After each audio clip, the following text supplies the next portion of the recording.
உடல் பலத்தை விட மன பலம் தான் உங்களை எப்பவும் காப்பாற்றும். உடல் பலத்தை கூட்டுறது எப்படின்னு எல்லாருக்கும் தெரியும், நான் சொல்ல வேண்டியது இல்லை. மனபலத்தை கூட்டுறதுக்கு நான் சொல்ல போற இந்த எக்ஸசைஸை செஞ்சாலே போதும். ஒண்ணு, நடந்து முடிஞ்ச விஷயத்தை பத்தி 5 நிமிஷத்துக்கு மேல யோசிக்காதீங்க. வாட் நெக்ஸ்ட்னு அடுத்த வேலையை பாருங்க.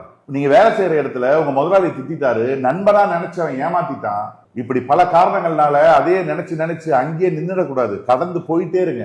இரண்டாவது, டெய்லி நைட் நீங்க படுக்க போறதுக்கு முன்னாடி மொபைல்லயோ இல்ல நோட்லயோ எழுதுங்க, இன்னைக்கு நான் செய்ய வேண்டிய வேலையை ஏன் செய்யலன்னு எழுதுங்க. இப்படி பிராக்டிஸ் பண்றது மூலியமா உங்களுடைய குறைகள் என்னன்னு நீங்க தெரிஞ்சுக்கலாம், அதை எப்படி சரி செய்யலான்னு யோசிக்கலாம். மூணாவது, உங்க கட்டுப்பாடுல இல்லாத விஷயத்துக்காக வருத்தப்படுறது. அவசரமா ஒரு வேலையா போயிட்டு இருக்கீங்க, டிராபிக் ஜாம்னு மாட்டிக்கிறீங்க, அந்த டிராபிக்கை கண்ட்ரோல் பண்ற கட்டுப்பாடு உங்ககிட்ட இல்ல. அதே மாதிரிதான் மழையும், அது உங்க கட்டுப்பாட்டுல கிடையாது.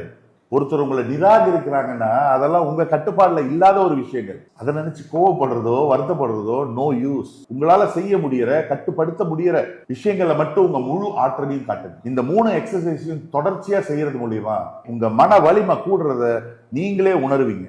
Wish you all the best.